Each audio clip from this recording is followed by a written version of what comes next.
My name is Rina Horowitz. I was born Rina Lis, the daughter of Kalman and Pesha Lis of Poland. My parents grew up around Krakow, my father from a town, Slomniki, 24 miles north of Krakow, and my mother from a small shtetl, Koszyce, 50 kilometers east of Krakow. They were married on the 19th of February 1939, just before the war. My grandfather and his father all lived in that town, and they owned a mill responsible for all the grain and the produce around. My father was well known in the town, was well liked. In fact, he always tells a story that he would always give the farmers who came and brought their grain in to be ground, he would give them an extra something, at the end, especially on a Friday, and he would say to them, "This is for you, just, buy yourself a drink on the way home, whatever, this is just for you." And so he established good relationships with the local Poles, and he was very well liked. During the war, one of these people, a man by the name of Mikolai and his wife Otilia Twardowski, ended up hiding my parents for 28 months in their cellar, which was a 6 by 5.5 foot rat-infested, insect-infested, bug-infested, dark, damp place.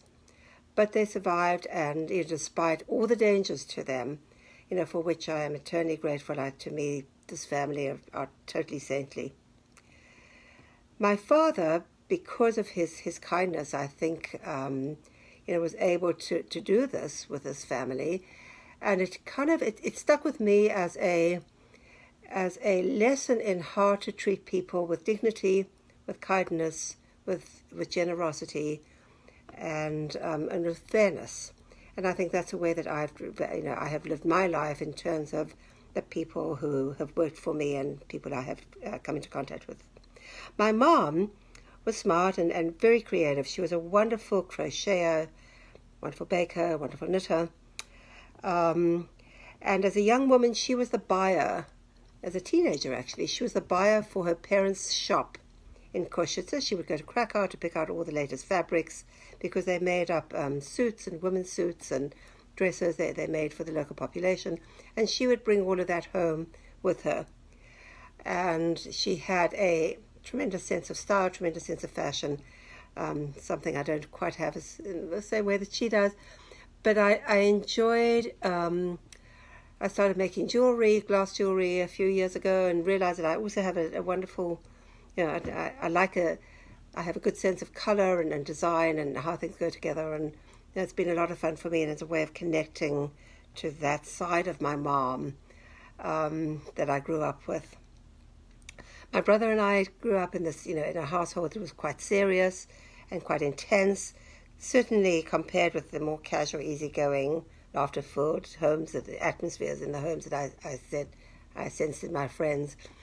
But with that came, I think, for me, an added depth because of the knowledge of the pain and suffering and the losses that my family had experienced.